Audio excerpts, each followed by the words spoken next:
We are going to listen to this young man, but we're going to try and run through it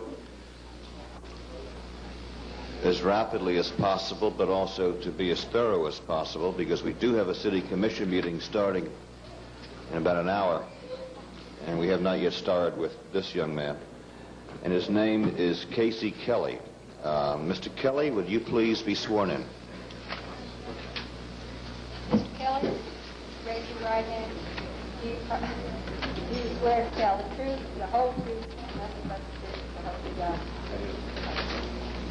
And before he begins, I would just like to offer 2 items of evidence as the next exhibit.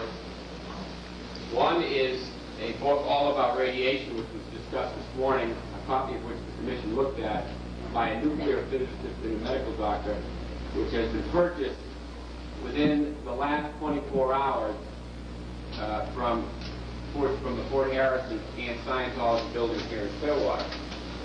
And the next is the book Dianetics, the Modern Science of Mental Health, which will be offered as evidence at this point, and the purpose for which I will state it another time.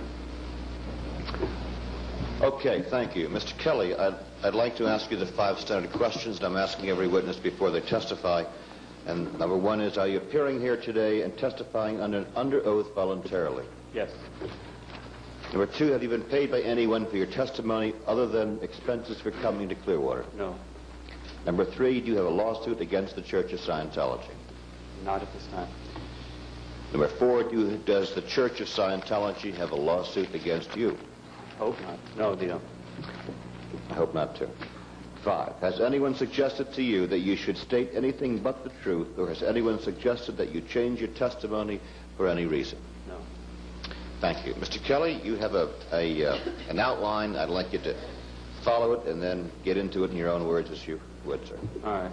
Let me first say I am terrified. I have never spoken in public in my life. Well, calm down. We're Take your time.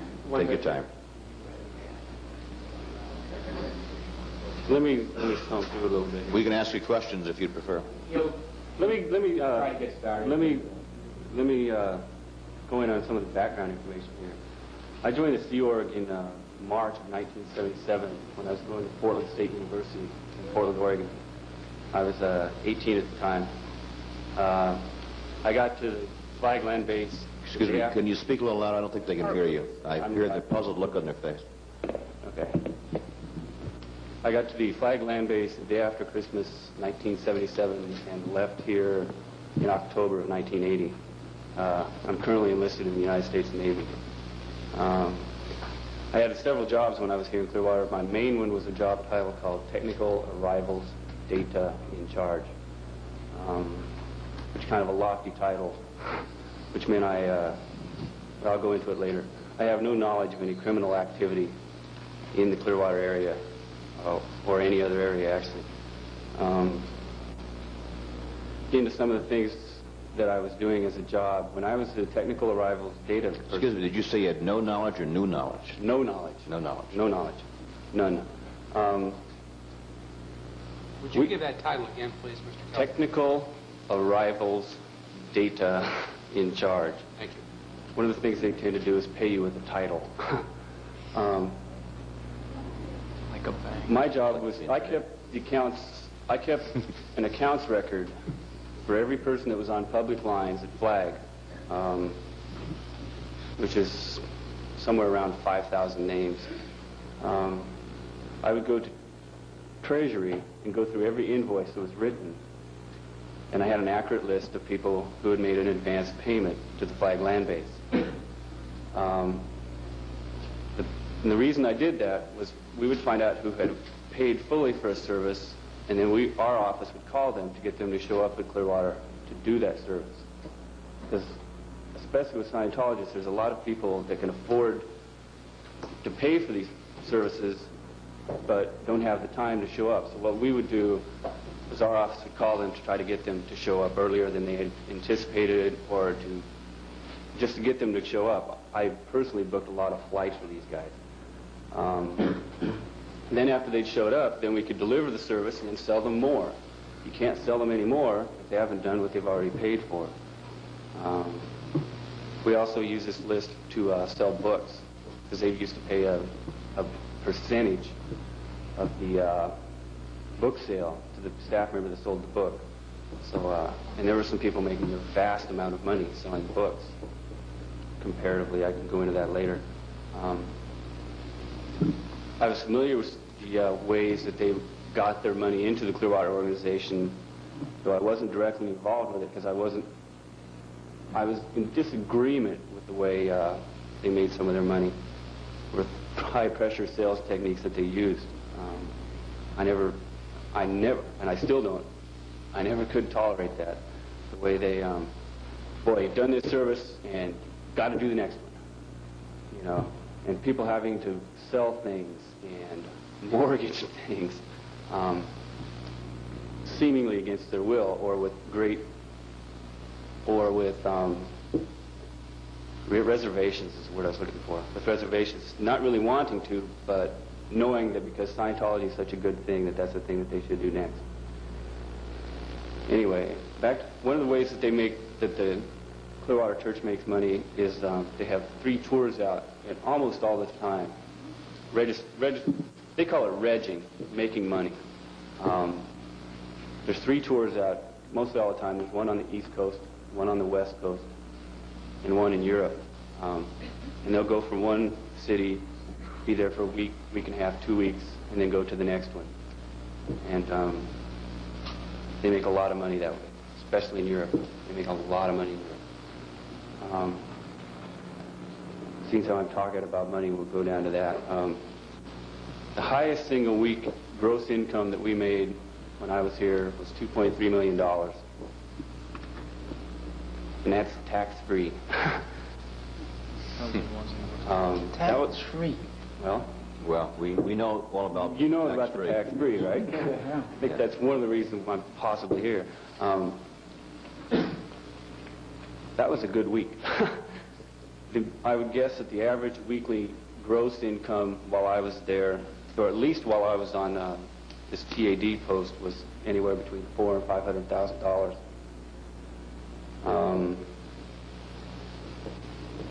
I don't know where all that money went. The people that do don't tell. It goes to what's called Sea Org reserves, which is kind of a... who knows? The people that are on the Sea Org reserves committee. And that's a very few elite people. Those guys are people that have been in Scientology for a long time, usually. And they're pretty cloak and dagger about it. They don't... they play their cards pretty close to their chest, as it were. In 1980, when Scientology worldwide bought a whole bunch of buildings around the world, they bought somewhere in the neighborhood of $25 million worth of buildings around the world, and they paid cash for all of them. Those were all, they just wrote checks for them. They didn't rent anything. Because there was no point in renting something, because that was just money down the tube, so they believed in buying it. The person that was in charge of the Sea Org reserves, the SOR chief, came to the Flag Service Organization, which is, you know, across the street, to one of our staff meetings one Friday night, and he talked to us about it, because the flagship organization, which is, or the Flag Service Organization, is the organization here at Clearwater that delivers the services. They're the ones that do the auditing for the public people. And they sell the services. They make a majority of the money. Worldwide, they make the majority of the money. He came to one of our staff meetings, and this is a quote. Mr. Tinklenberg said, all these buildings that we bought made a dent in the reserves. The key word there is dent. He said it made a dent in the reserves. He didn't tell us, I mean, a dent could be 2% to 75%. He didn't say the exact percentage of the dent. $25 million, I would think. I don't know. I don't know how much was in the reserves. He wouldn't tell us. One of the other things that I found rather interesting is they don't keep more than $40,000 in any one bank in the Pinellas County area, or in the Bay Area. They use banks in Tampa. So consequently, I know that they have, I would guess, at least 30 bank accounts around the area. I've seen the Treasury offices, and they've got a stack of checkbooks, you know, that are a stack of checkbooks is high. Then, you know, for example, the Clearwater Bank account would be used for, say, tours, and the Barnett Bank down the street would be used for Div 6 phones, for example. They have it broken up so that it's easier to keep track of where that money's going. When I was in the FSO, we used to get a stat sheet out. We used to get a stat sheet from the Flag Bureau, which is a management organization in the West Coast building, and they manage all Scientology organizations worldwide, and they publish their statistics. And usually, the organization in Clearwater's income was equal to that to the rest of the world put together.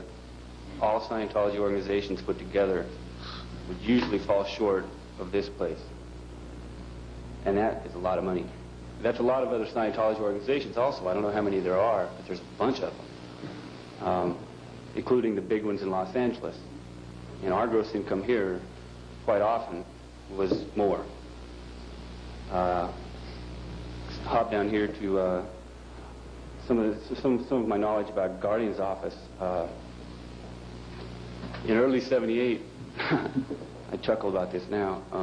I was in charge of religious image, and they had a religious image checklist that I was supposed to follow and to help get in, to help to upgrade the religious image of our buildings and our personnel around Clearwater. I was working for the Assistant Guardian for Public Relations, who at that time was Ms. Nancy Wright, who I know you're familiar with. Yes, I remember. Nancy Wright. A couple of things that I was supposed to do was get certificates, minister certificates. You know, Larry Lattimore, minister, that sort of thing, up where people could see them if they wandered into the Clearwater or any one of the buildings. You know, they'd see someone's minister cert sitting there. Or crosses. I was also supposed to build those 8-pointed crosses, which is next to impossible. I was also supposed to talk to our staff members and public about upgrading their image around town, you know, and it's kind of hard to tell some of these people, hey, you know, your jeans have frazzles on them, you know, and I felt it's kind of a wishy-washy job, and I wasn't real enthused about it. Because I didn't have the power. I was working as a minor staff member trying to do a major job. My God, that was a full-time job. And I did maybe a couple hours a week. I'd go around and do my checklist, find out where everything was not the way it was supposed to be, basically. And Ms. Bright used to jump on me about it, but what could I do? It wasn't my job. Anyway, one of the things, we used to have Guardian's office briefings fairly frequently, especially when things were getting hot with Mr. Tenney and his band of renown. When he was raising such a fuss here, we used to get these briefings from the Guardian's office, and they were usually pretty interesting. They'd always make it sound like we were winning. One of the things that I remember was when they had the Jonestown tragedy in Guyana. I wasn't really aware of what was going on down there. I didn't know that it was a religious cult, because when you say cult to a Scientologist, he automatically turns you off, thinking that you don't know what you're talking about, or thinking that you're anti-Scientology as soon as you say the word cult. Religious cult, dangerous cult, whatever. So one of the things that they told us was that you got to keep in touch with your families during this Guyana thing, because they're going to get all concerned about you being in a religious cult. They told us to keep writing those good roads, fair weather letters. Whenever you have trouble at home, you were supposed to write on me, dear Mom, you know, things are fine, weather is beautiful, you know, getting a tan, you know, I went to Disney World last week. You know, you're not supposed to mention that the city of Clearwater is about ready to burn your building down. It was, you weren't supposed to tell them about the bad things or the bad news. You were supposed to just give them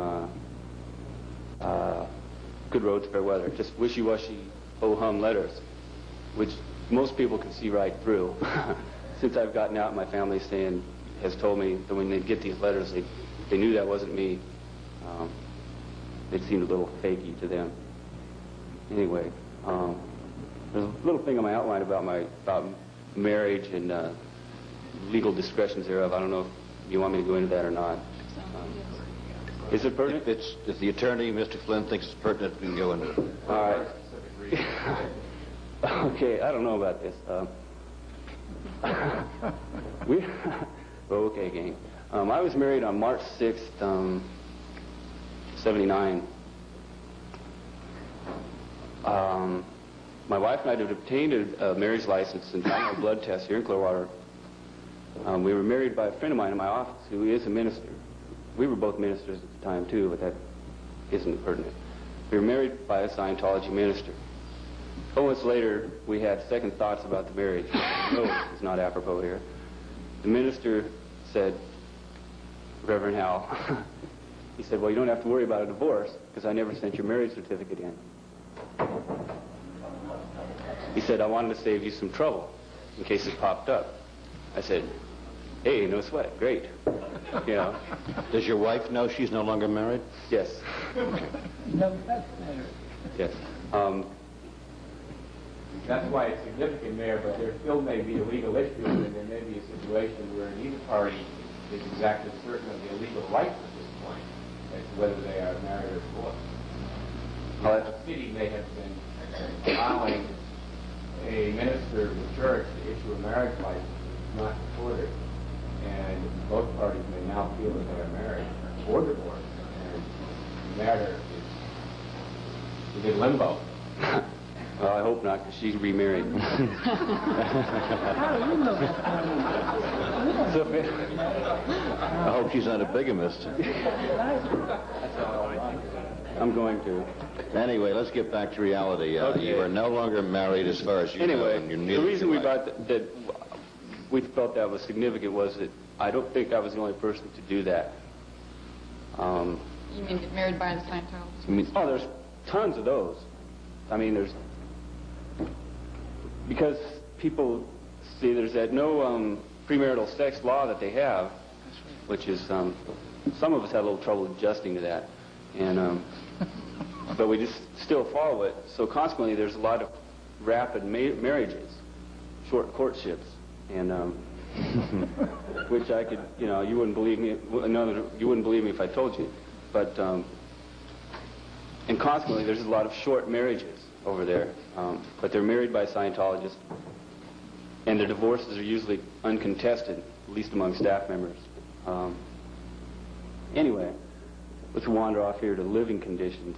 I lived at all 3 buildings that staff members live in while here. I lived at the Fort Harrison, at the Heart of Clearwater, and at the Quality Inn. Most of that time I spent in rooms with 10 to 12 people in the regular hotel rooms. Sometimes more, sometimes less. Usually average about 8 to 10, because I had many different rooms. People would move often. When I first came on staff here, they had what's called the men's dorm. You won't believe this. We had 54 bunks in that room. In one room? It wasn't a hotel room. It was a little bigger than that. It was in the old locker room of the old Jack Tar Hotel. It was downstairs. Yeah. And obviously there wasn't a whole lot of room to move around down there. But it was definitely, it was 54 bunks, and I'm trying to remember if we had any vacancies. There was probably 48 men living in there at the time. I lived there for 6 months. That wasn't a real pleasant place. It was pretty crowded. That's all I have for my statement. Okay, you mentioned that the money as high as $2.3 million, average $400,000 to $500,000 a week. That's correct. And the Sea Org took the money. And do you know their names, the Sea Org people? I know the post titles, a couple of them. One of them was the SOR chief, and boy, I'm trying to remember. I know who was in on it. How's that? One of them was the director of records, assets, and materiel. And his name was Homer Schomer. Homer Schomer? Homer Schomer. Nice old Jewish man, Homer Schomer. And Well, we don't have to get into what nationality is. Right, well, religion. It's another story. Anyway, Homer knew what was going on with SOR, but like I say, these guys played it pretty close to their chest. He mentioned to me one time about investing it in possibly gold or gems of some kind, but he definitely did not go into specifics. This is when gold was going for, what, $800 an ounce or something, and there was speculation on what they should invest some of this money in. They also mentioned something about property. But this was just in passing. I used to hang out in his office a lot, digging through invoices and things. So, but he didn't say that we bought 14 pounds of gold. But he said SOR was considering it, the SOR committee. One of the other posts that was in charge, that was in on that SOR was the, I can't remember the exact title. It was a person that was in charge of all treasury departments worldwide. There's a person over in the West Coast buildings. Most Scientology organizations have 7 divisions around the world. Most of them have 7. There's a person at Flag that's in charge of all those, of each of them.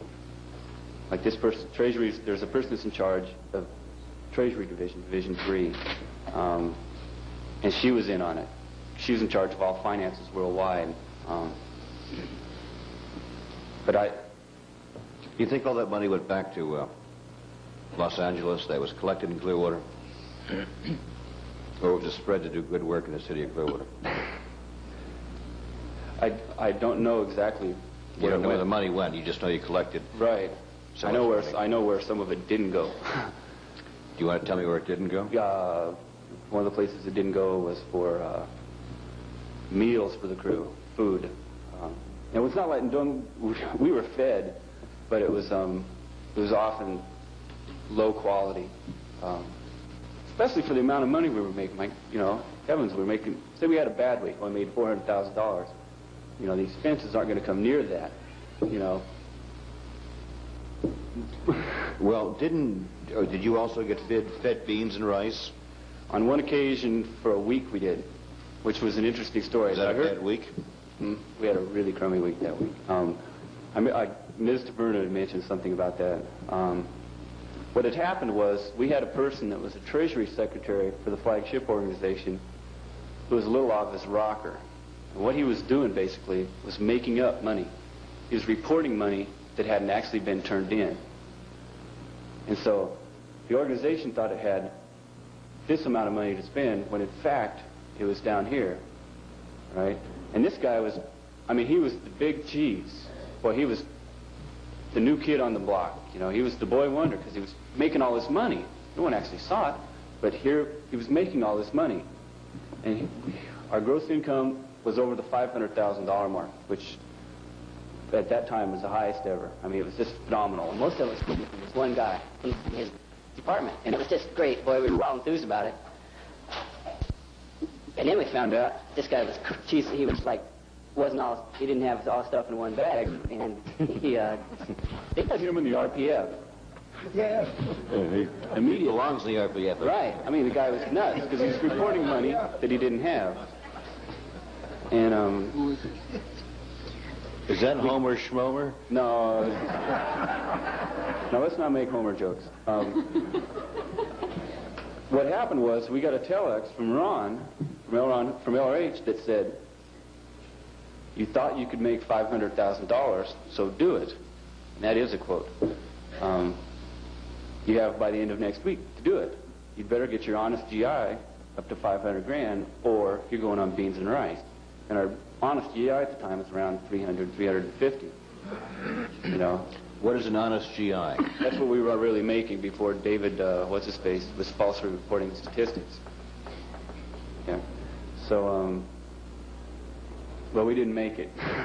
We didn't make the $500,000 by the deadline. So we went on beans and rice. I remember that. It was on my birthday, 1978. Now I remember, because everybody else was eating beans and rice, and I had cake.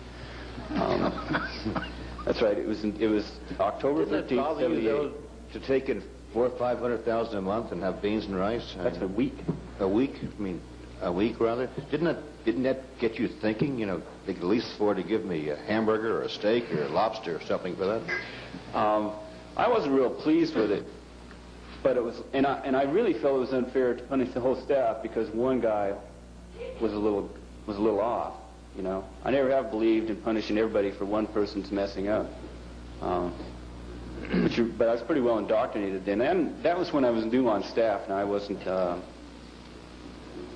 I had gotten disenchanted later on, so this was when I was new and I was still dedicated. I think I ate at McDonald's that week. Yeah, what were you paid? At that time, when I first came on staff, I was paid $8.60 a week. 80? $8. $8? $8.60. $8.60. That was for the first, oh boy, long time, year and a half. Until I became a full-fledged staff member, and then it went up to $17.20. Well, how did you live? I mean, you might have had to buy personal things. You had to buy toothpaste. My main vice was pipe tobacco.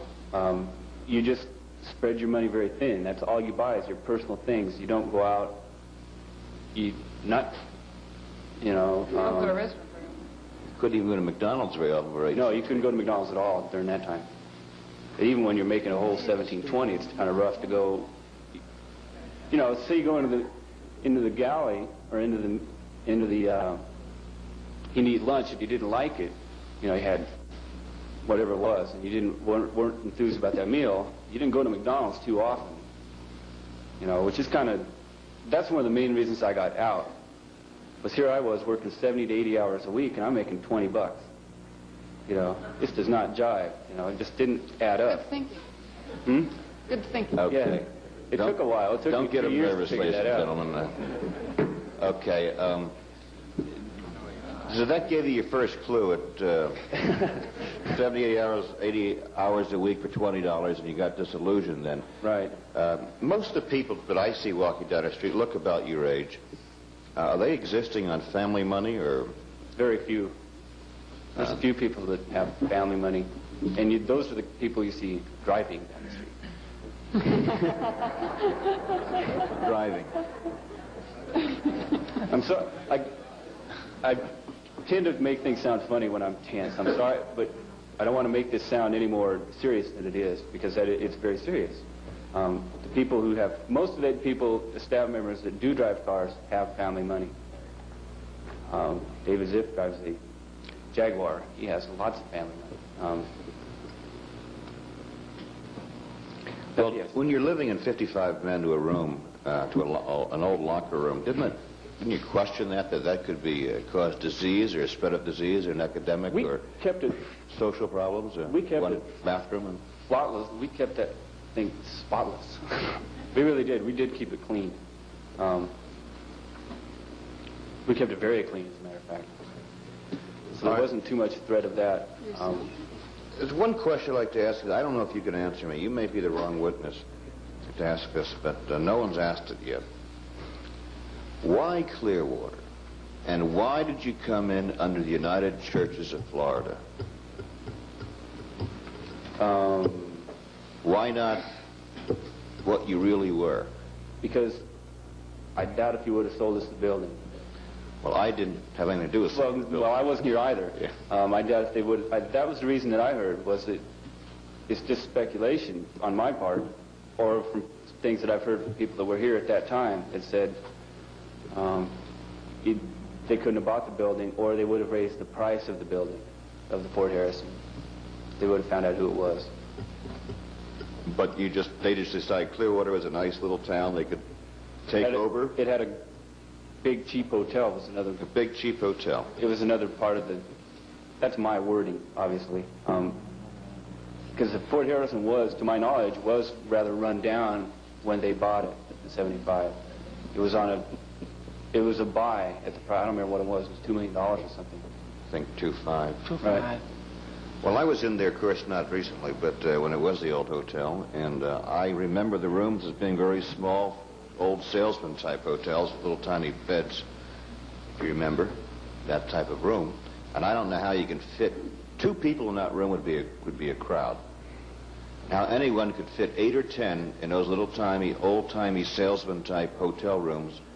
It's got to be, something's got to be wrong someplace, or it's got to be a health hazard, or it's got to cause all kinds of other conditions. Well, I just got off a naval ship, and they're pretty similar as far as size in the berthing areas go. But they're not taking in $400,000 or $500,000 a week either. Right. Okay, I could go on, but I'm going to yield now to regging hours. Regging tours? Regging tours and how they channel business back to Clearwater. What is this all about, the regging tours? Regging. It's a registrar. A registrar is a person that takes in money. Tells a person how much he needs this service, and then gets him to give him a check for the service.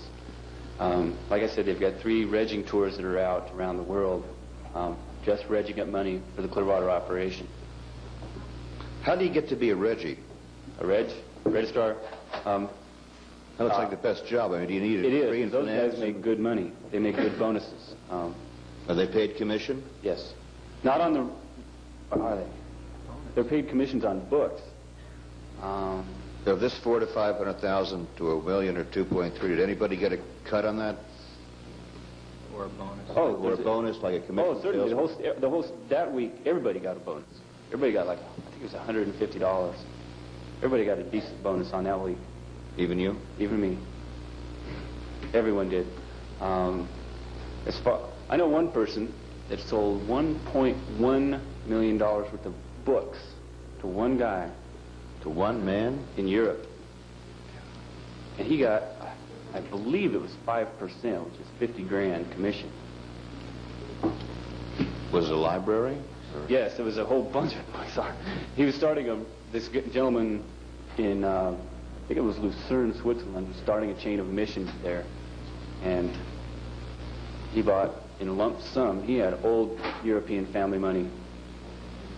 Walter Hegetschweiler. No one on earth will ever be able to spell Walter it. Hegetschweiler? Yes. Hegetschweiler. Yes, I can spell it if you want me to. Spell it, please. I think I'm the only person in flag that ever could.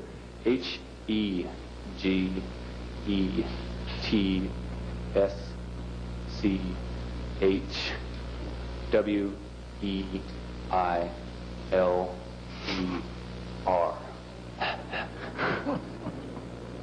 Good for you.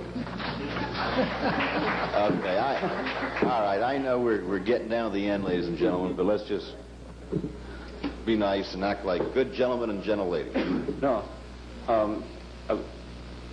We don't want to make this a farce. So this No. is serious. I know you're a good, entertaining witness, but this is not a farce. This is serious, and we don't want to be criticized for ridiculing another Mr. Hager.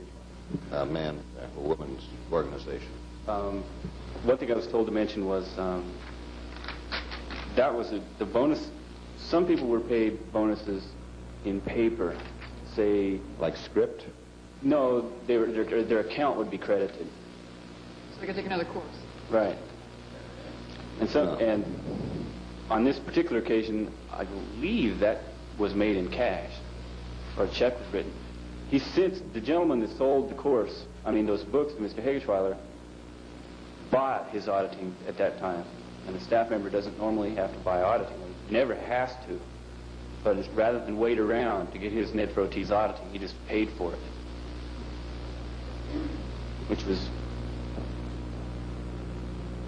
I thought it was kind of foolish myself, because a man that does that amount of business for the church, he would eventually be awarded that auditing for nothing.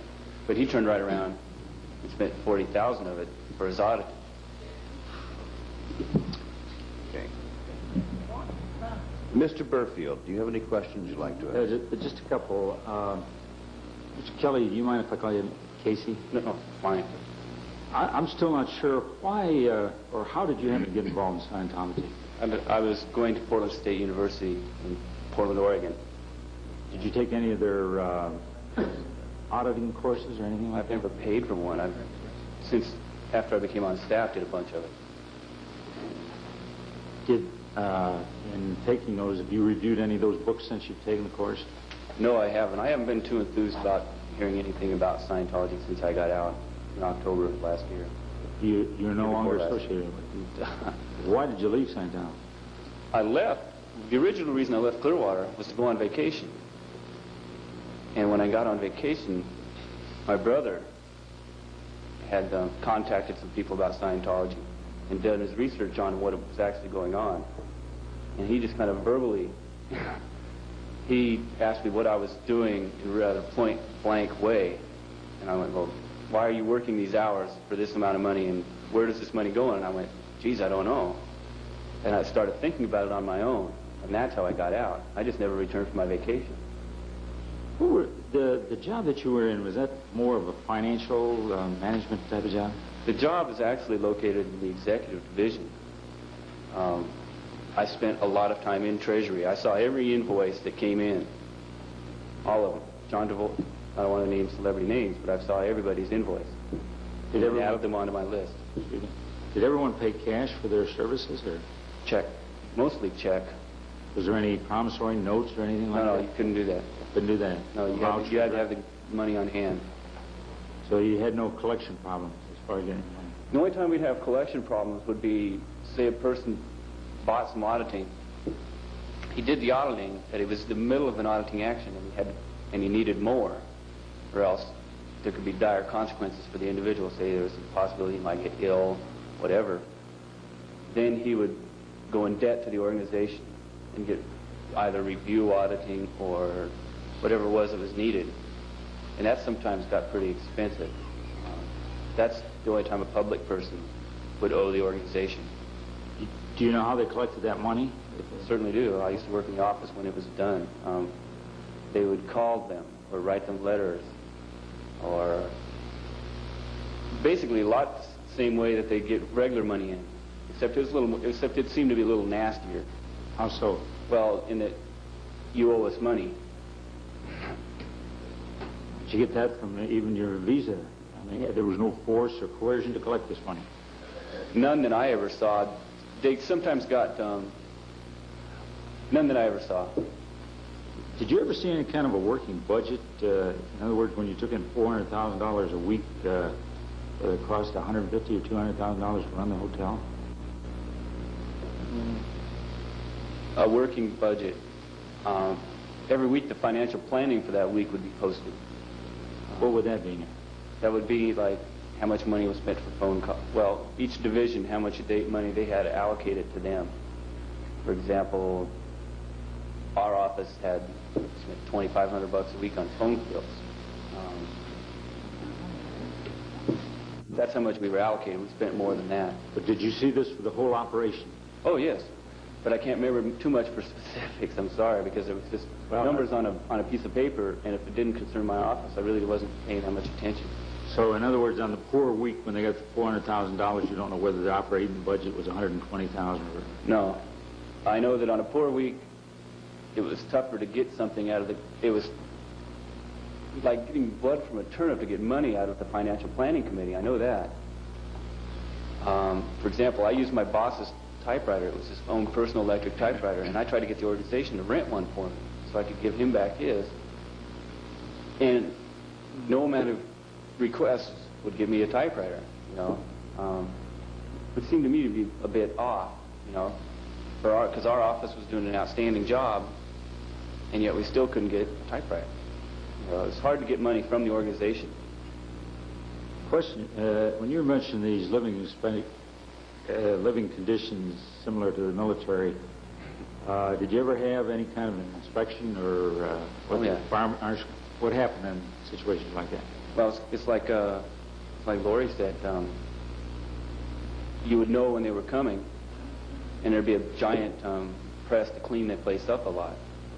You know, you make sure all the dormitories were all clean and neat and that sort of thing.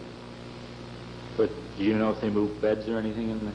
The only thing I can remember on that sort of deal was when a young man which doesn't really have to do with fire inspectors, it has to do with moving a person. I remember when Charles Fletcher had trouble with his parents here in Clearwater. That was a big deal here in the city. I remember the mayor was in on it or somebody. It was a big deal. His parents came down and tried to get him out of here. Well, he was living in the men's dorm at the time, down there with 47 other people. And they moved him up to a regular public room for the day. Put him and one other person in a regular room. Moved a bunch of books and made it lived in. So when his parents came to visit him, he had a regular room with just one other person. When in actual fact, he lived downstairs with the rest of us. Just a question of curiosity here. To this day, you do not know whether you're divorced or... I consider myself to be. I mean, the marriage certificate no longer, it didn't get sent in. You know that for a fact? Yes, because I chopped it up with a pair of scissors. What happens on these other marriages that are performed? Do they go through the legal steps of getting divorces if there are divorces? If they get, as far as I know, they do. See, that's bad news. You don't talk about bad news between yourselves. You know, I had several friends who got divorced while I was there, and that was bad news, so we didn't discuss it. Just one final question. I'm still not clear in my mind what would motivate you to come down here on Liberty to talk to us.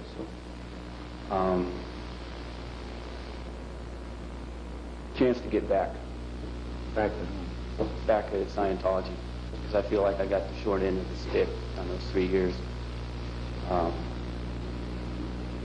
And I feel I have something to say, you know, because I had some feelings. You know, I worked there for 3 years. I felt that I had some testimony that would be of value to the commission. Or do you feel this trip is more a vindictive trip than it is one of the informative one? Or No, it's because I haven't, you know, I haven't gotten terribly emotional about the whole thing, or I don't feel like I'm going to go bomb, you know, like I'm going to go call in bomb threats or anything like that. I don't feel vindictive in the emotional way.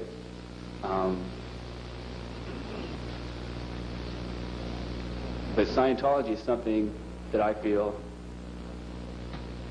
most people don't know about what really goes on over here at the Fort Harrison. And I knew. Do you think that should be of deep concern to this commission and the people in Clearwater? I definitely do. Why? Because they're doing things that I feel are unethical. Example. $20 a week for 70 hours seems a bit one-sided to me. Things of that nature. If the, I don't know about these people that are in the rehabilitation project for us, things of that nature. These things should be found out about, because I don't think the people of Clearwater know what's really going on. We put up a good front over there. Can you tell us any other things that we should know about, or in your opinion we should be wondering?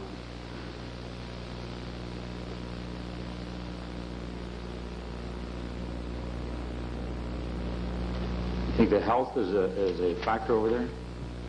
I know that I had blood poisoning a couple times, but I don't know if that's still a problem now or not. What about the safety of the people? Food poisoning, I'm sorry, food poisoning.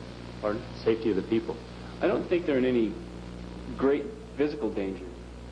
Do you think you could have evacuated that room with 50-some fellows if you had a fire? Yes, because we did it a couple times. 2 nights in a row they had fire alarms that went off.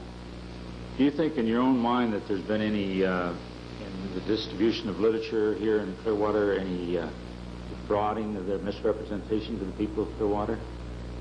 I'm not that familiar with what information has been dispensed to the people of Clearwater. In the form of books, literature that they may have sold. I always felt the literature was pretty wishy-washy, that it was just on the nature to appease the citizens of Clearwater. See, Scientology, this operation does not, they really don't want anything to do with the citizens of Clearwater. The people they're concerned with are people that are already Scientologists.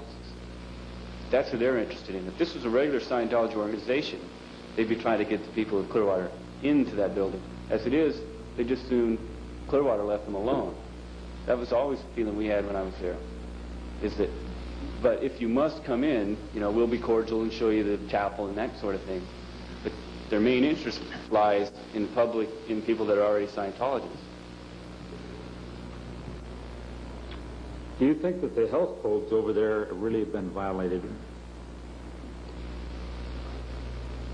I'm not that familiar with health codes, and I know when I was in the dormitory down there, that was probably a violation, but that's no longer in existence, I would guess. You've made a general statement that the people of Clearwater should know about it. if you had some pronouncement, what would you tell the people of Clearwater? If I was a citizen of Clearwater, I wouldn't want them in my town because it's a dangerous organization. Dangerous in what respect? Dangerous to the minds of young people. Do you think they have effect on my children in that they live here, or just the ones coming in? I really don't feel like they pose that much of a threat to the city of Clearwater because they really don't want anything to do with Clearwater. They really don't want to deal with the people in Clearwater, but if it's looked upon favorably here, maybe it'll be looked upon favorably elsewhere. You see. And I don't think it should be looked upon favorably in the slightest at all. Whether it be Clearwater or Los Angeles? Anywhere. But if I understand your statement, you would just alert the people of Clearwater that they are a dangerous organization. But in my opinion, they are. In my opinion, they are. You would or would not recommend anybody going into Scientology? I would recommend against it with all my heart and soul. Going into it? Getting out of it. That's another thing that I would like known. The average Scientologist doesn't know about some of these doesn't know about any of these clandestine activities that I don't know if anyone has testified on yet or not, but some of the harassment of former Mayor Cesaris or the St. Petersburg Times writers. They hear about that stuff, of these harassment, of wiretaps and things, and a Scientologist doesn't believe it. They figure that's just noise to sell papers, when in fact it's actually occurring. The average Scientologist you see walking down the street, it probably isn't a bad person. But your statement, you would just alert the people of Clearwater that they are a dangerous organization. But in my opinion, in fact, it's actually occurring. The average Scientologist you see walking down the street, it probably isn't a bad person, but he's misled by the organization, by the policies of the organization. Well, now you say that they're misled. Do you know these to be a fact? Yes. Can you give us a for instance? The only for instance I can give is an incident that happened to me in my home after I got out of Scientology, an incident of harassment, which I don't know if that's apropos to these proceedings. That's very pertinent. When I was on leave, well, before I went on leave to Portland, or to Vancouver, Washington, where my brother lives, my brother had called everyone from the FBI and CIA on down to find out about Scientology. Because he kind of knew it wasn't all what it was cracked up to be, but he didn't really know what to do about it. And so he called a lot of people, a bunch of people, until he got in contact with someone that knew something about religious cults or cult activities. So when I came home, he had a stack, he had a stack of papers in there of affidavits and things like that, and he proceeded to ask me a few questions, to which I didn't have logical answers for. So I got out. I decided to stay home. The day after that, Bob and I, we went to a business meeting in Seattle and left his wife at home alone. We came back and found her sitting in the closet with a gun in her hand, terrified. What had happened was, this was the day after Halloween '80. Someone who came to the door wearing a Halloween mask, knocked on the door. There was a screen door. She opened up the door. They asked if Casey Kelly was there. She said no and started to close the door on these people. They came into the house, harassed her, exposed themselves, threatened her, saying that you better leave Casey alone or it's going to get worse. Don't call the cops, that sort of thing. No one else in that area knew I was there.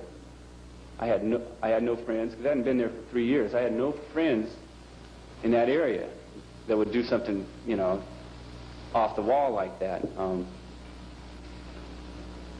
My family didn't even know I was there, with the exception of my brother. He was the only one that knew I was at his home. That made it very real to me. That made it, it kind of hit home. And the average Scientologist does not know about that sort of thing taking place. How can a religion do that if it's a bona fide religion? Well, we don't want to. That's in the religious beliefs, and I'm sorry. We don't want to get ourselves in a I jam did there. one all evening, but I think So could I, but I think we better switch around, and we do have a meeting, another meeting to attend at 25 to 5 at 5, but I have to go back to my colleagues to the right to see if they have something they'd like to add too. I have a lot of questions to ask, but I think we need to adjourn. Start in the morning. Okay. Is there anything you'd like to say in conclusion, sir? Can you say over Mr. Kelly? Yes, I can. All right. Why don't you stay over then and speak with Mr. Flynn? There may be something we want to ask you again, but I have a lot of questions. in this case, ladies and gentlemen, this particular meeting is adjourned. We'll reconvene the regular scheduled city commission meeting as soon as we can. 5 o'clock. Close to 5 as possible.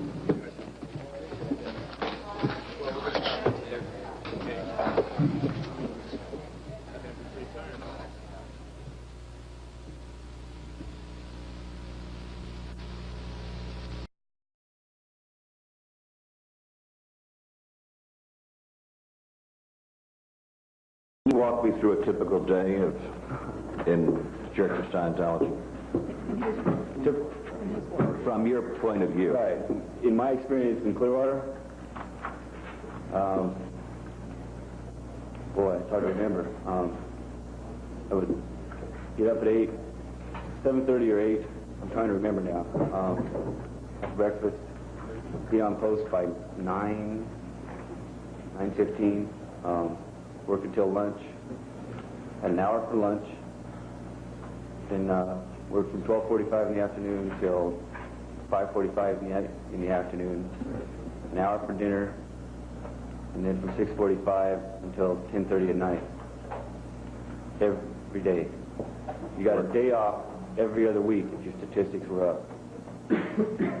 If your stats were down, what happened to you? You didn't have a liberty. You kept working. Explain to me your stats again for the benefit of the new people here watching. Well, my stats. No, what stats mean? Statistics, you're graded by your statistics. Supposedly, in the organization, you're not graded by personality or who you know, but by your statistics. That's what counts. Your statistics, whatever it is that you do, say you're the director of income, your statistic would be how much money you brought in. And if that graph is going up, then you would get a liberty. If this graph is going down, you stay on post that day. There was one period where I went 3 months without a liberty, without a day off. 3 months? 3 or 4, at least 3. Most of this money that came in, was it coming in from local people or from outside people? Coming from outside. Much of it's coming in from Europe. Much of it from Europe. Right. Okay, I'd like to now give my colleagues a chance, and I'll start, I believe, with my Mrs. Garvey, who was immediate right. Okay, thank you. Far right. Mr. Kelly, I'd like to ask you to expand a little bit on what were your stats? How were you graded? I had a really difficult to measure statistics because what I did was find information. I spent a lot of time in Treasury. I didn't do one specific thing every day. So I roamed around and I did what was needed, whether it be photocopying 3,000 copies of something, whatever it was. So I just kept kind of a point value system. I mean, for every job you did, Right. you got This was worth so many points. It was something I worked out between my superior and myself. It's just a point value system that we had worked out. What did you do from 6:30 to 10 o'clock at night? The same? No, it was for my job, varied daily. I'd make a list of I'd make an arrivals list of who arrived. And I made a list of who was there, and I'd type that up, photocopy it, and run that around the org. So various people around the organization knew who had arrived the day before. That took up most of my morning. Then in the afternoon, I may go get some photocopies, or I may get on the phone to find phone numbers from people. I may go to Treasury and dig in the invoices. It would vary daily. How many people would you record in each day? Roughly. I can remember on the weekly average, new ones. It's hard to remember because after a while I didn't count people that made a payment of $50 or less. I didn't add them onto my list. And there's a bunch of those. What would be the typical course price? Or some of the unusual ones? $1,000 typical? $1,500. There were courses, little courses that were much cheaper. I think the cheapest course they had when I was there was $300, $350. Would you explain for the public what a freeloader's death is? A staff member, for example, each course that I did or each auditing action that I did, I signed a promissory note. If I do not complete my contract, I will pay back X amount of dollars for this course. Well, that stuff's all kept in a file somewhere. And then when you leave, normally when a person leaves, doesn't complete his contract, what you're supposed to do is go through his route out. You're supposed to go see about 10 different people. And one of the things they do is they sit there with a calculator and figure out your freeloader's debt. They take all the courses and the auditing that you've gotten, received while you were a staff member, and say, you owe us this amount. And you're expected to pay it back, but it's made seem like a legal debt. Very few people that, in my experience, ever paid their freeloader debt off and came back on staff or became a Scientologist in good standing. Do most people know that it's not a legal debt? I think so, because I didn't see that many payments come in. But if they have left the organization, they obviously wouldn't want to pay to get back in. Not necessarily. But you did see some payments come back? I know two people in North Dakota that a man and his wife, and their combined freeloader debt was $300,000. Did they were paying it back $15 a week. He was paying 10 and she was paying $5. Go ahead. Would you explain to me, please, what flag base is? When Scientology was headquartered on the ship, when the Sea Org was on the ship, on the Apollo, it was the flagship. Because Scientology at that time had, I don't know, 6 or 7 ships, I believe, and it was the flagship of their little fleet. When they came on land, first in Orlando, they became known as the Flag Land Base. It's just another way of saying religious retreat, I guess. Is it the central base of the organization? Yes. So all orders would come out of flag base? Or else from wherever Ron was. If LRH was giving orders, then they'd come from him. Most of the orders to the organizations come from here, come from the West Coast building. So if Ron Hubbard was sending an order out, it would come through Clearwater flag base? Right, usually. So whatever happens comes through here. What got you into the organization in the first place? I mean, we've heard some of the past people talk about the leaders. Mr. Hubbard's background was so impressive that they just felt that he had so much to offer that they just had to go.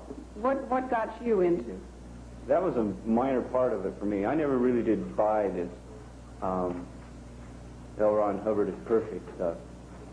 I wasn't a very good Scientologist because I always had wandering doubts about Ron. You know, if he's so magnanimous, why doesn't he show up and say hello once in a while? Mm-hmm. You know? Getting back to your question, I was going to college at the time when I got in, and I was idealistic. Also, much, I was 18. I was on my own for the first time. Someone said, "Hey, let's go to this open house. They're having a seminar." I went, "Okay." I went to the seminar and I thought, "Oh, this isn't too bad. They've got a course you can do." So I did the course. That was a communications course. It's a basic course that most everyone does. Mm-hmm. And from there, I was hooked. That gets into another realm. What did you get? I mean, did you get any promises? Did you feel that they were promising you something that's going to happen? I felt like things were going to be a lot easier in life. I felt like, boy, Scientology is really good for the good of the planet, really going to help mankind. I joined the Sea Org to help stamp out insanity, criminal, war and crime. That was insanity, war and crime. I thought that I was doing something great for the human race. Were you promised anything when you joined the Sea Org? What did they tell you was going to happen to you if you joined the Sea Org, other than stamp out war and crime and insanity? That's a little vague, isn't it? I'm trying to remember what my recruiter did tell me. What about living conditions? Where you're going to be? What your work schedule was going to be? What your job was? I really don't think they were. I don't recall them ever discussing that sort of thing, because everyone, even if they would have told me, I wouldn't have cared, you know, because my purpose was so. That's what I wanted to do, so bad. I'm going to flag. Wow. Needless to say, I was a bit disenchanted when I saw the name Zorn. What did you expect to find at Flag? I expected to find maybe 4 people to a room. A college dorm type situation. Right. Okay. Do you know if, one of the things that's promised, or 3 things, okay, auditing. Did you do auditing? I audited and I was audited. Were you told that the auditing information was going to be confidential? Yes. Would you, in fact, have gone through auditing if you'd have known it would be used against you at a later date? No. Were you promised a refund if you... Of course, you're on staff. I never paid for That's auditing. right. I paid for a course.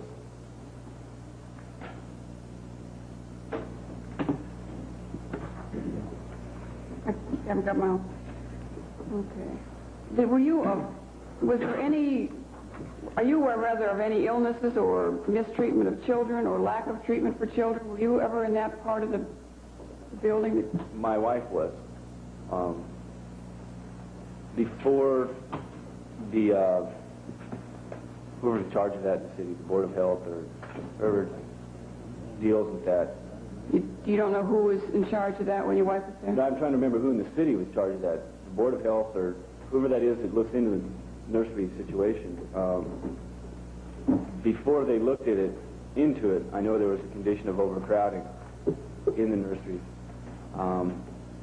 They moved the children out to the Quality Inn, and since then, to my knowledge, it was fairly, it was up to standard. But one thing that they did do as a policy action, which I feel should be known, is they put what I call the baby ban. They allowed no more staff. Baby what? Excuse me? Ban. Baby ban. That's my own term. Oh, okay. Where they don't quote them on it, quote me. They allowed no more staff members to have children. That was forbidden because there was no more room in the nursery. If you had a child, if your wife got pregnant, you would have had to leave. You would have had to go to Los Angeles or St. Hill or something. You'd still be in the Sea organization, Right, but you'd have to go someplace else. Right. Why is that? There was no room in the nursery for any additional children. But there were in the other areas. Right. Did you ever keep track of the news in the area? Read the newspaper, listen to radio, television? We were kind of discouraged from reading the Clearwater Sun. Why? For obvious reasons. Did you keep track of the news much? I really didn't care. It wasn't important to us. It wasn't. Okay. What were you told about the Guardian office? That they make the environment safe for Scientology to expand. That's their purpose. That's what we were told. The average Scientologist doesn't know about the Guardian's office clandestine activities. We were thought they were a bunch of real good people. Thought they had a lot of courage to go out there and fight these, Cesaris and all these guys. They thought that was a real tough job, and they were doing real good at it. They were looked up to. Before Mr. Hatchett, I just want to say that we're going to try and get 5 witnesses through today, and we're running out of time, and so I certainly don't want to stifle any of the commissioners or the witnesses or the staff, but let's try and move it. Mr. Hatchett. I will, Mr. Mayor. Mr. Kelly. Yes, sir. While you were here in Clearwater, at Flag set up, Were you aware, or did they ever secure their legitimate ID from the IRS? Say that again? Did they ever get the IRS ID for tax exemption? ID. Internal revenue. Right. What about them? That's your ID number for tax exemption. Where do you any knowledge of it? Did you have any knowledge? None. None. Okay. I never filed a tax form when I was here. Beg pardon? I never filed a tax form while I lived here. I'm talking about the organization itself. I have no idea what their taxes. Were you aware if you ever had an IRS? I knew they were tax exempt, but I had no idea what the specifics were. Okay. Those 30 to 40 bank accounts in the Pinellas County area, were they actually in Church of Scientology's name? To my knowledge, they were. They weren't all in the Pinellas County area. They have banks in Tampa, around the area. Who normally made those deposits then? By name? He was the finance banking officer, was his post title. I'm trying to remember. You want a specific name? Want a specific name? I'm trying to remember.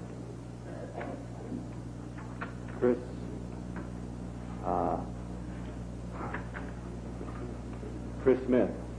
S-M-I-T-H? Yes, Smith. Okay.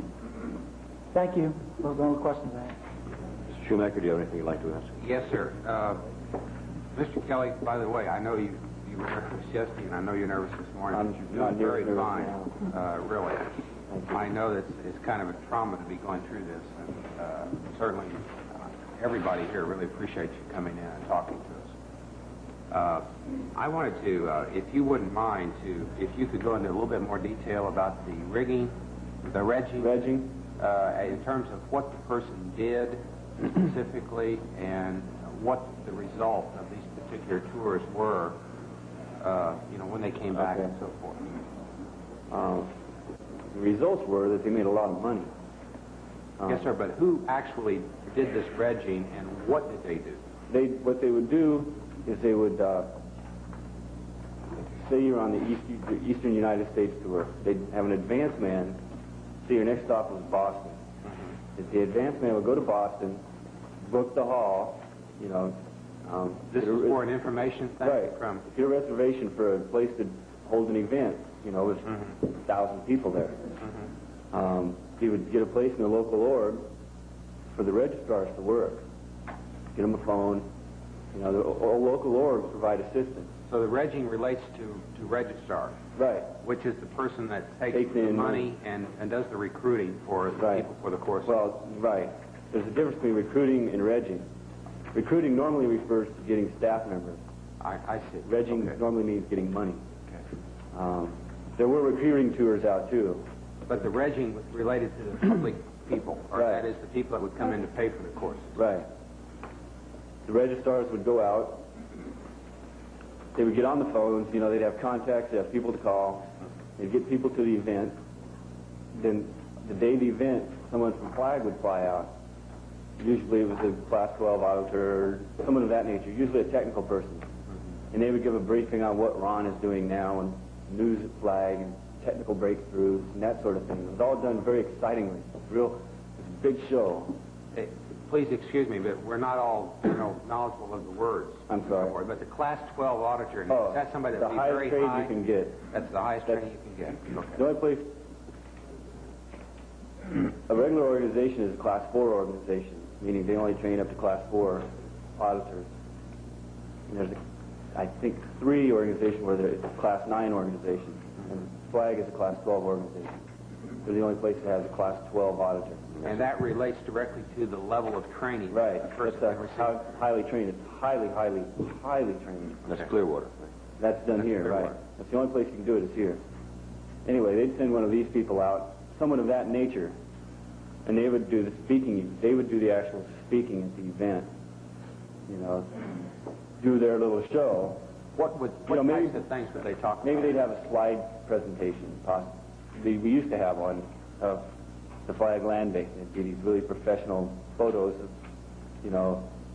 Priscilla Presley by the pool, or, things like that. Made it real enticing, And they would talk about what Ron was doing now. Oh, he's researching this, or he's doing that. you know, and then they'd talk about the technical breakthroughs. Whatever was news and was popular at the time. What types of claims were they made in these kinds of presentations? Usually it made them sound like Ron was actually doing something. But the results that the people would... People would get enthused. They'd stomp and cheer and applaud, and people would get real enthused, and then they'd say, see the registrar about going to flag. And there'd be these people sitting there with an invoice machine and a calculator. During this process, the types of information, were they promising things to people in terms of regarding physical or mental corrections or saving of the world or what? Not so much that at a regular event. Those were done more at a recruiting event where they tried to get staff members. They talked about helping planet Earth. Were they were talking about helping planet and so forth? Yes. What types of image were they placing forward regarding Mr. Hubbard? Oh, like he was the greatest thing since, that he was just flawless. And every time we'd have a staff meeting here at Flag, at the end of it, we'd applaud Ron. He'd always stand up and give Ron a standing ovation because he's done this great thing for you. Right? Did you ever see or meet Mr. Hubbard? No. Or at all? That's one of the things that disgusted me. He's so great. Why can't he come by and, you know, we made $2.3 million one week. Why doesn't he show up and say hello, you know? Congratulations. Well, after going through this public presentation and so forth, the people that were interested in the course, what happened next to them? They would, if they were interested and they had cash on hand or a checkbook, they would write a check for the service. And where did that check go? It went from there to, like if it was in Boston, it would go to the Eastern United States Liaison Office, and it would come here.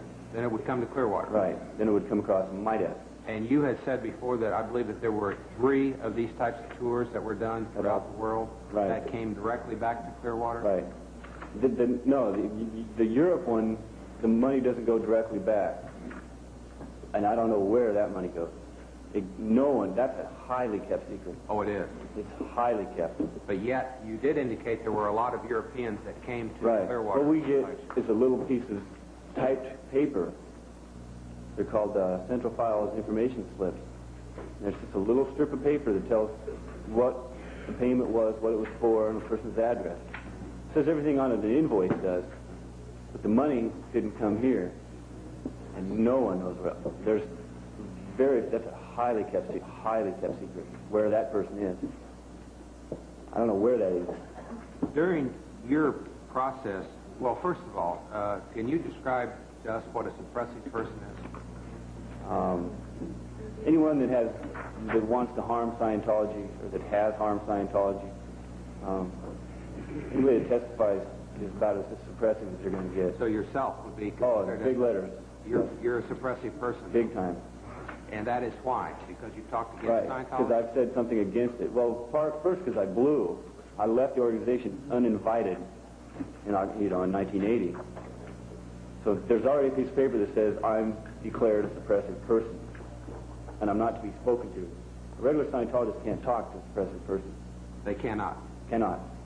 And you had referred also, I think, to bad information, bad news that you don't talk about? Right. They call it in theta. In theta. Right.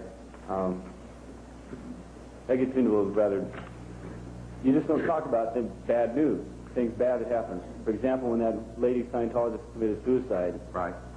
We didn't talk about that stuff. That was just... It wasn't positive. It didn't have a purpose. So that would be included in any types of news stories or any events outside that were occurring? Certainly. You wouldn't talk, as well as personal things? Right. You didn't talk about your mom dying, or you didn't talk about the Clearwater Sun, for example. I don't hate to keep picking on the Clearwater Sun. No, I'm sure they're enjoying it. But, for instance, the RPF, you wouldn't talk about somebody, a friend of yours, no, being in that. Oh, no. You wouldn't. So no one would know why they were in it. Right. I was never in the RPF also. I've narrowly avoided it. One thing you never do in Scientology, you don't joke around. You don't make jokes about Scientology, so obviously I didn't stand a chance. You're in trouble already. You didn't. There's a CS. There's a very technical. Bulletin on it. It's called Jokers and Degraders, and it makes reference in there that if you make jokes, that you're probably a suppressive person. You didn't. They sense of humor about themselves. They didn't have one. How about how frequently were you audited during this process? Would you ever candidate study? That's a good question. I probably received 600 or 700 hours. 600 or 700 hours. So rough guess. So I've got 9 folders. You have 9 folders. Yes. In 3 years. Right. Could you compare it to say weekly? How frequently you went through an auditing session? It's hard to say because for 6 months you wouldn't get it. You wouldn't receive any auditing, and then you'd receive a whole bunch in a matter of weeks. Usually just the luck of the draw. Really? Staff members didn't have a real high priority on being audited. Obviously, the first job here in Clearwater is to deliver to the public, to paying customers, and then to us, the working class. And the higher up in the organization you are, the more likely you were to get auditing. Why? I mean, just as a rewards basis. So the auditing was a reward. Oh, sure. Right. When you're on staff, you're allowed 2.5 hours a day to study. But I never did. The only time I ever studied was when I did my minister's course. So you are a minister? I was. You were. I'm sorry. Yeah, you were a minister. Right, before I was declared. How long was that course take? That's an interesting story. That's something else the commission should know about. When the Iranian crisis was going on, there was a directive that came down from above flag that said all Sea Org members, I don't know if it was Sea Org members or if it was just Clearwater Sea Org members, had to finish their minister's course by the end of the month or go to the RPF. What? You had to finish the course.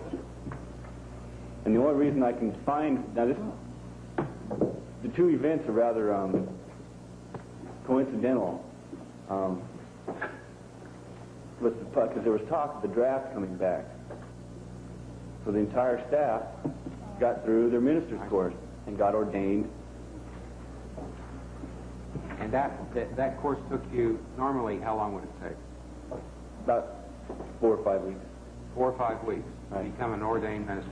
Right. Are you familiar with the fair game doctrine, the disassociate doctrine? Heard of it, but they've always said they denied it. What was the general consensus of the people? Among the staff members, they feel that it's been canceled. They feel it has been canceled. Right. Other people that don't feel it's been canceled is the GO. What is the fair game doctrine? If you get out, you're fair game. What does that mean to you?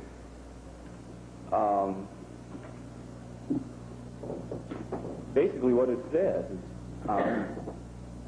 it's like if you're not with us, you're totally against us.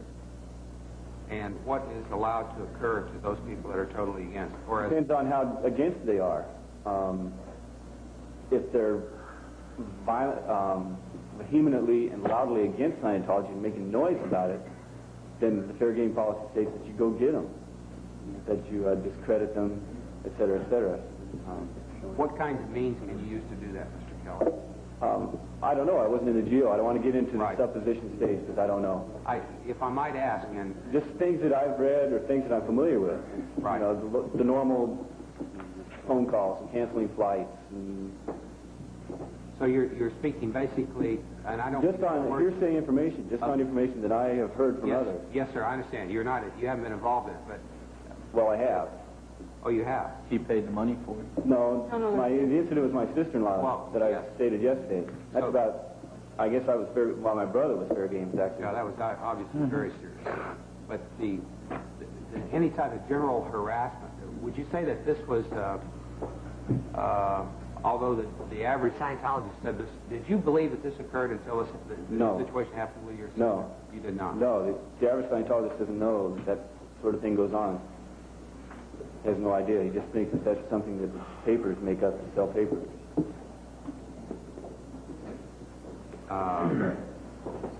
Would you say that to the best of your knowledge, that the situations which you've described are probably still going on now, or for example, like living conditions? I'd be very amazed if they weren't still going on. I know the men's dorm is no longer in effect. They don't have those. They've since turned that into an office. And one other question, Mr. Kelly, I noticed today coming in that there's a big sign out. Initially there was a big sign that was on at Fort Harrison which said that it was open to the public 2 p.m. last Sunday. Right. Now there's a big sign that says it's open house from 9 a.m. till 9 p.m. today, which I guess is a plug for the church that I just gave. Yeah. Would you expect this to be a normal type of a response based upon some type of a public inquiry being made of the church? Or Yes, because that's what we did when Mr. Tinney was leading his talk against Scientology. When he started making a lot of noise, then they opened their doors. I used to be a security guard on the front desk of Fort Harrison also. I noted that there were a lot of lights on and so forth last night when we went home. They're probably cleaning the place up. 10:30. Okay, thank you. Trying to clean the place up. Well, you know, making it really shine for public areas. Like colloquialisms get away from it. Thank you. All right. You were a security guard. What did you do as a security guard? Sat at the front desk of the Fort Harrison and just allowed no loonies to walk in, basically. What if a loony walked in? What would you do to him, or a wog? You would normally help him walk out. Help them walk out. Right. Did you have a gun or a billy club? No. Yeah, there was a club, but you never used it. You just sat there and... No, there is no guns in Fort Harrison whatsoever. But there's a nightstick there, but no one ever used it. That I know of, there was no guns there. There was a directive about fair game. Did you ever see a directive that the fair game policy had been canceled by Ron or by... I never saw a policy letter, no. That had been canceled? No, never had. You testified yesterday that you were a minister, and it took you 5 or 6 weeks to become a minister. It took me about 4 weeks.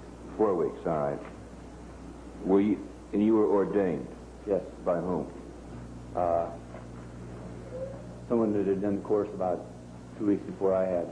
Can't remember her name. Well, what I'm getting at, not that you... Another Scientology minister. What I'm getting at is I'm also intrigued with your marriage because yesterday you said that you were... They never sent your license back into the clerk's office, which confirms your marriage. Right. Is this standard that when a Scientologist gets married that it's not sent in because the potential for divorce is always so great? I honestly do not know. That was... I think I have an idea that a friend of mine, that's the way he did his, but I have no concrete information on that. That's the kind of thing you didn't really... Until Hal had done it to me, I didn't have any idea that was even possible. And that wasn't too long before I got out of Scientology. As a minister, were you able to marry people? Certainly. I never did. Too nervous in front of people. I know how you feel. I should avoid. Because the Scientology marriage ceremony isn't bad. It's rather a nice little ceremony, but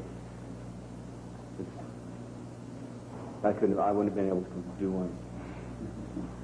I was just curious how many real marriages there are.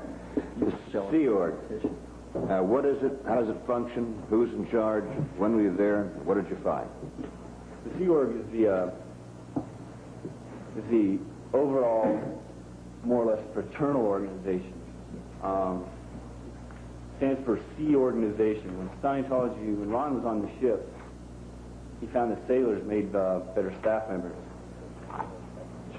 I have personal doubt of, but he found that these people that were on if they could handle life at sea, they could handle life as a staff member much better. They were more capable. So he formed the Sea Organization. I believe it was 1968.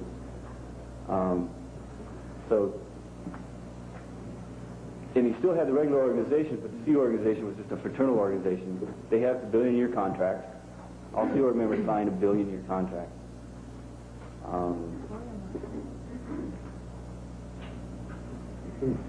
And then there's only several places where Sea Org members work. One of them is here. The main one is here.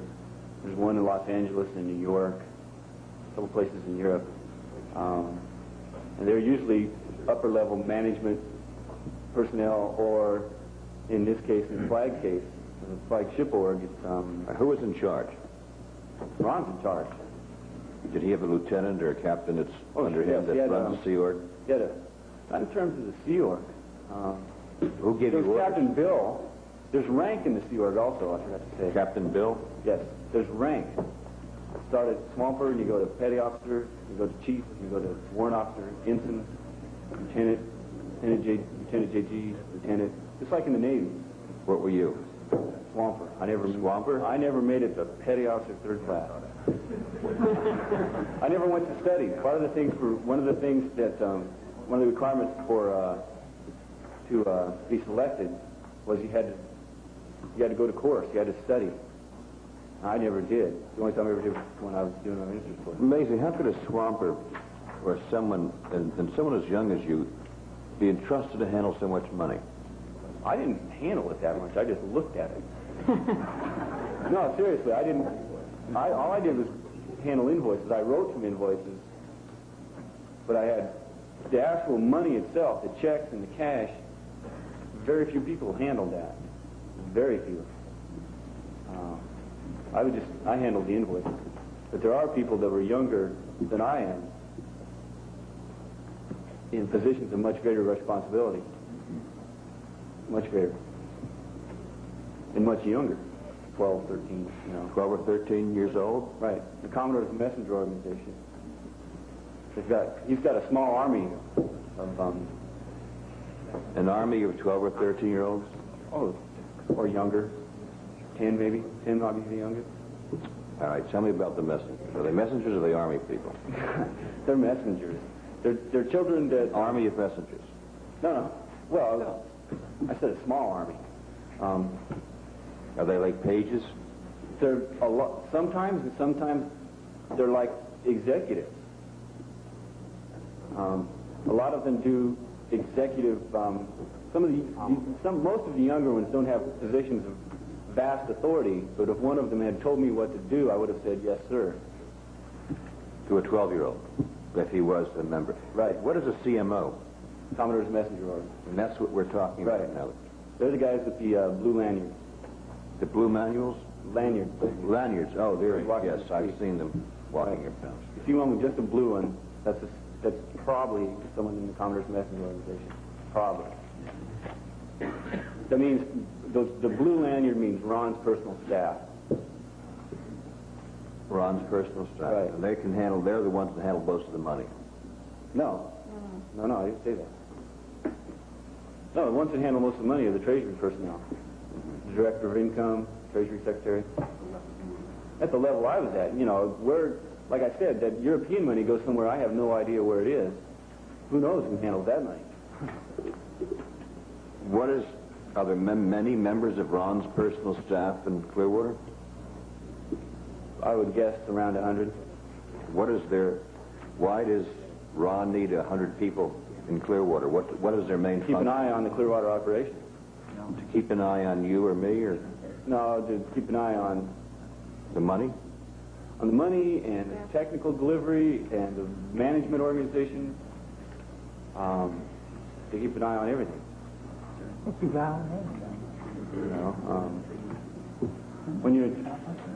They also do what are called missions, where they will come into your area and almost take it over. Like if your office was doing poorly, the Commodore's Messenger Organization would come in on a mission and investigate, find out why things have gone downhill. This like the Gestapo? Yeah. They're not very pleasant people to deal with. That's the way I always felt about the trouble. I only had one mission my time there in my area, and it was not a pleasant experience. What happens if you fall in disfavor with a CMO member? You soon find yourself in a blue T-shirt scrubbing the garage in the RPF. Usually. Those cats don't mess around. I was told point blank once, one more... Go ahead, sir.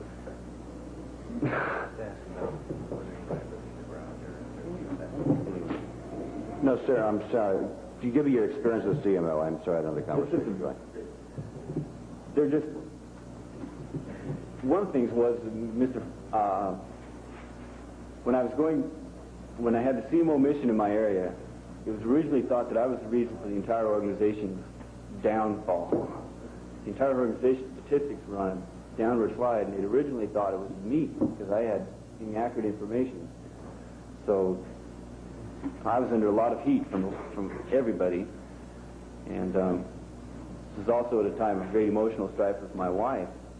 And Frankie told me that I had to make a choice, that I had to tell my wife to either stay or go, but he wanted me to go tell her one thing or the other right then and report back to him, because it was weighing too heavily on me. It was taking my attention away from my job.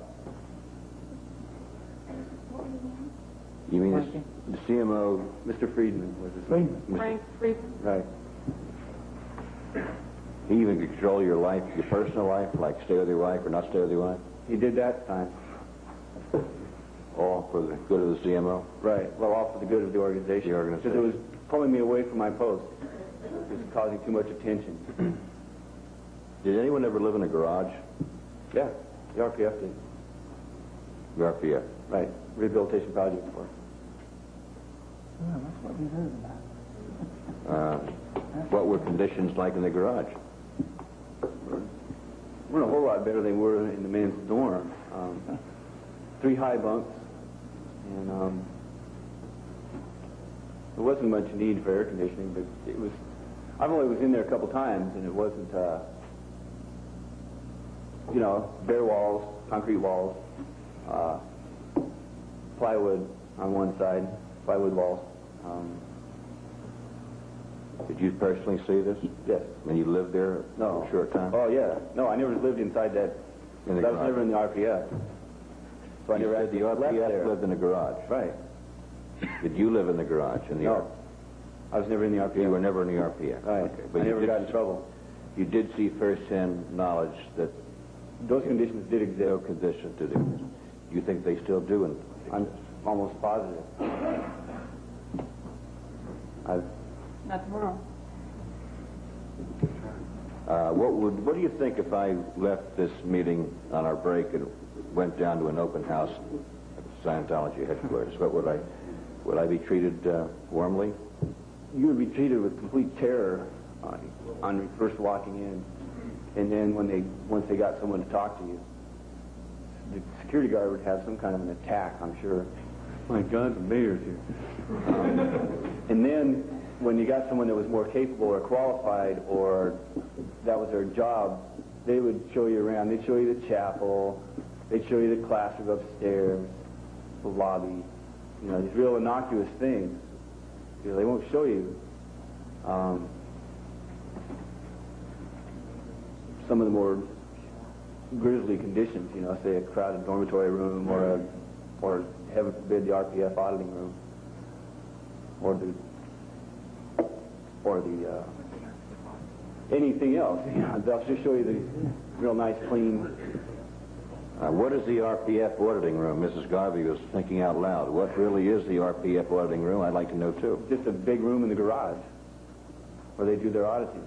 Normally, auditing is done in a private room, but in the RPF, we've got 4 or 5 guys auditing in the same room. Okay, we are running out of time. I want to get to Mr. Burfield and Mr. Calderbank and give them an equal time, so I will give it to Mr. Calderbank, and if he wants to follow up on CMO and the 100 men people here, or anything about disquieting effect that they have in the city of Clearwater. Casey, you were given specific money for a job, $860 a week, and then $1720 per week. Right. And then it went up to $20 a week. Did you have hours, specific hours you had to work? There was musters I was supposed to attend. But they were planned? Right. Right after breakfast, right after meals.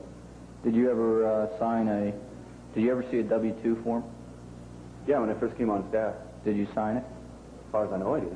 Did you ever give a social security number or a waiver for your salary? I'm trying to remember if I ever... I'm sure I did. I must have.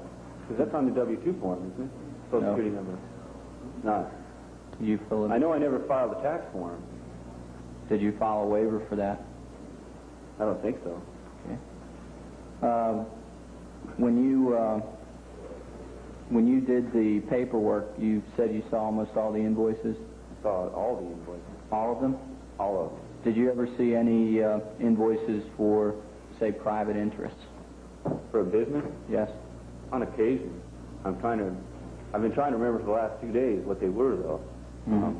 I remember one in Los Angeles. Mostly people paid in their own names, but there was a couple smaller businesses that were owned by Scientology that they had their own account for the business. In the church? Right. And But they own the business as a private individual? Right. Okay. And they would have their staff members come. Do you know that for a fact? Yes. Can you give me a name? We don't really have been advised not to have you give names because that's the Do members. you have personal experience of that? Yes. Okay. Membership may be objectionable to some people. Right. Someone else, or you mentioned also that you had a person prior to you that falsified statistics. Yes. Is that a widespread practice? On Not the stat anymore. sheet? Not after him. Are there any checks? Hmm? Are there any checks implemented now to prevent falsifying Right. of statistics? There is on the income statistic anyway. It's still very easy to falsify a statistic. That's a high crime. You get in major amounts of trouble for falsifying. Would your it be own a high statistic. crime to falsify it to an outside government? Oh, it'd be a high crime to falsify it to Scientology, let alone someone outside the organization. What about the money? You said you had 30 bank accounts and many different 30 is a rough guess. and many different accounts within the church. Were any specifically for the GO office? Yes. Could you trace any?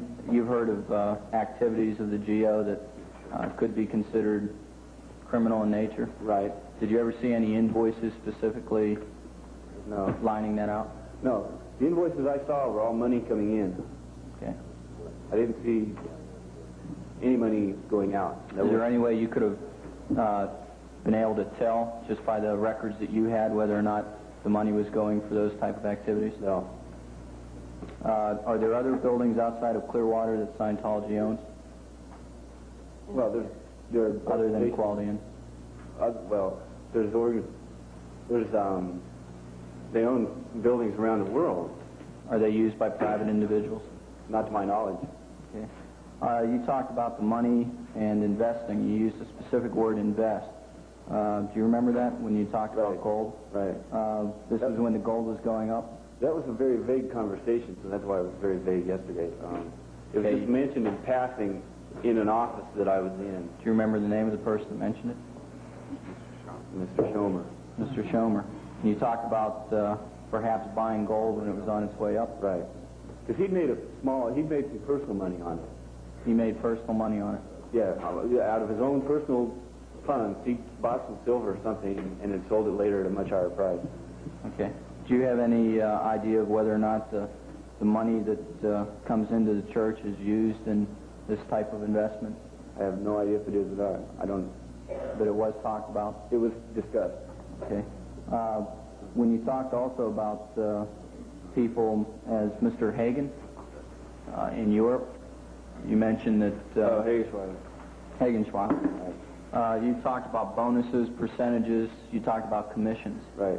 There were certain specific commissions for services rendered, Right.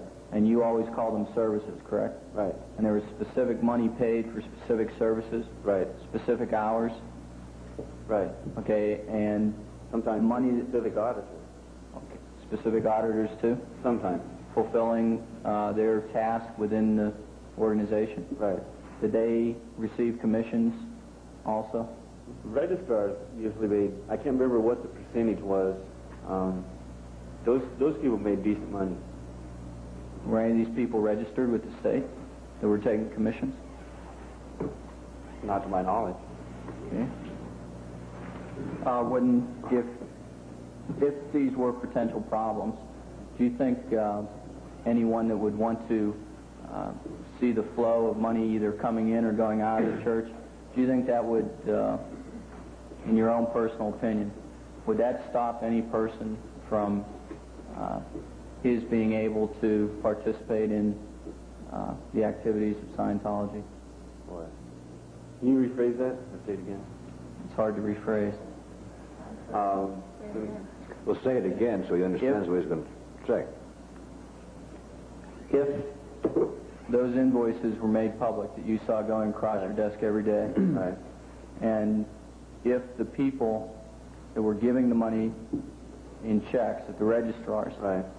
if those were tallied and were available, which you did, you said Right. $400 to $500,000, those were tallied and those were available or in a statement form, Right. Would that prevent anybody that paid the money from attaining the services? No. You don't think it would stop them from participating in what they paid for? No. Once they paid for it. Let me see if I get you right. Just so I understand. I'm asking of people that have donated. They always get that service. Unless, for some reason, they didn't want to do that specific service, they could do another service. So basically the question is tracing that money wouldn't stop people from getting the service. Right. The accounting isn't too bad. It's usually fairly accurate. And it wouldn't stop them from enjoying what they find in Scientology. Right. Wait a minute. How would it stop them? Because it's this money that they've paid, right? I wanted to ask you because you are the first witness that has the most intimate knowledge about the money. It's like buying, it's like paying for a room at a hotel. You know, you pay for it and you get an invoice, and then you go ahead and stay at the hotel. Why do you keep referring to it as services? That's what they're called. Was anyone ever given? It's a service. Right. It's as opposed to a goods and services. That's a service. Did you ever see anyone get a service for less than going price? No, that was not allowed. Was it ever? There's a flat rate, and that's what you paid. You could get a 5% discount for paying early. 5%? I think it was 5%. It could have been 10. Okay. When you were talking about auditing, you said that people would be stopped halfway through if they paid like, say, $20,000. I think is the number you used. Right. And did you say that they have been told, or have you ever heard, or is it policy that without further auditing that they may become ill? That was a common technique. That was a common technique, telling someone they would get ill? If they were in the middle of an auditing action, like say you paid for, let's say 25 hours to complete such and such a rundown, and you got to the end of that 25 hours and you still hadn't finished, that was the common technique. You're going to get sick if you don't finish this, you know. So you got to buy. Finish it, you have to buy more. You have to buy another intensive. You know, you have to buy What another about 12.5 hours. The waivers that you signed? They were actual. They told you that they would stand up in a court of law and they were acceptable. I was never told that. But boy, they sure looked. They looked legal. I mean, whereas you know they had legal terminology. Did that make you feel that if you left, you could be sued for the money the freeloader's dead or whatever? No one ever reads them. One of the things that you sign, before you do a course, you sign a promissory note and an invoice as a staff member. You never read that stuff because you're usually in a hurry to go start your course. Did you think it was legal at the time you did it? I didn't know. Okay. It looked pretty legal. Okay, and then the last area is, since you saw all the invoices, did you see any invoices for textbooks, say calculus, biology? Never. No textbooks? Never. Did you ever see a dictionary? They sell dictionaries in the bookstore. So you never saw, say, regular school books for children ever purchased through church funds? That, again, that's money going out. Yes, but the company would bill you with an invoice, wouldn't they? Yes, but that was money going out. Okay. I wouldn't see that. And you never saw money spent for fire extinguishers, extinguisher? I know I think they're legal on that sort of thing. I know the Clearwater building is, because the lights have gone out a few times. Those little lights that they have above the entranceways, those go on. But did you ever see money leave the church to perform any of those functions? I never saw money leave the church. That's a different... See, the place I spent most of my time was in Department 7, which is the income, director of income. Okay. And the place where the money went out from was dispersing it. It was in another building, in another office. And my last question is, you mentioned that you had gotten food poisoning. Right. A few times? 2 or 3. 2 or 3? Right. Where did you eat when you got the food poisoning? In the Hialeah room in the Clearwater building. I mean, in the Fort Harrison. That happened common? Yes. When someone would get it, usually a few people got it. And you went to sick bay and they gave you some vitamins and you went to bed. That's usually what I did. I just go to sleep. I'd be all right in a day or 2. No further questions. Mr. Burfield. Mr. Mayor, if you recall, I started this off yesterday, but I did have a couple questions that I didn't get answered. Mr. Kelly, there seems to be a thread that's running through here of vagueness in names. Is that because of a compartmentized situation, or...? No, it's an unwillingness to give names. I can give you names, addresses. You mean if we ask for the names and the addresses, they are available to us? Certainly. I could give you names. Okay. The other situation is you keep referring to, in Mr. Collerbank's questioning here, that the money going out. Right. And this being somewhat of a I'll strike that, seemed to having a military organization to it, was it need to know if you went across and ask where this money went, what would happen to you? They'd probably tell you to leave them alone, because it was what they called DevT, developed traffic, unnecessary noise. You don't need to know. So it comes back to military. Just what you need to know is all you're told. Right, basically. Just one last question here. You referred to this RPF auditing room as, I believe, awesome. What was much more awesome about it than any of the other auditing rooms? Well, the regular auditing room is it's just you in the room. And the RPF and there's another unit that used to do their auditing in the same room. It's just a big room with about 4 or 5 tables in it, and that's where you do your auditing. I mean, you'd be auditing here and someone else would be next to you auditing on a totally different thing.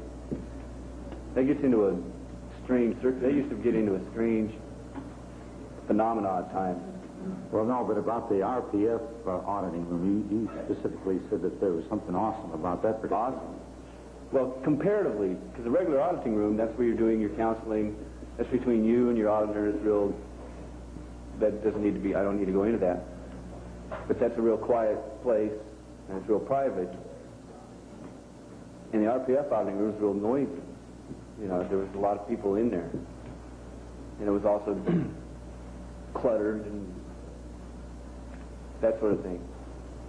When I first came on staff, I was in flag readiness unit. And in that operation, we did the same thing. We audited in this big room. And that's all. It's just real cluttered and large. I have no further questions. Mayor, All right, go ahead. in auditing, were you told that the e-meters were scientifically based or not? Scientifically based? Yes. That they were scientifically Right, based? that it was a scientific instrument, that it runs a small amount of charge through your body and measures electronically, electrically. I just have 2 quickies. What is IMO? Then we're going to go to the next one. IMO. Evidence with IMO. senior executives, the IMO. He said, CMO? do you know anything about an IMO? No. Here. CMO. Is it the International Management Board? If it is, it's come on since I left. 1981. One other question. You talked about giving money for a room as more or less of a donation or or for services. You also said that or for anything that they sold there. Right. You also mentioned getting a 5% discount. Do you think it's possible to get 5% discount on a donation? Oh, yeah. There's an advance payment discount. No, if I buy something and I pay cash, I might get 5%, but how can you get 5% on a donation? It doesn't seem how can you logical. get the 5% itself? I don't understand what you... Well, that would be a discount. He doesn't understand donations. Say the service was originally $15,000, the discount would be $12,500 or whatever it is. Did you ever hear the word of donation? Oh, sure. That's what they were considered, as donations. my question is, how can you give a discount on a donation? I can see you giving a discount on on a purchase because you pay cash, but you can't give a discount on a donation. I see. Good point. They were called donations. There's also a 5% discount. Okay.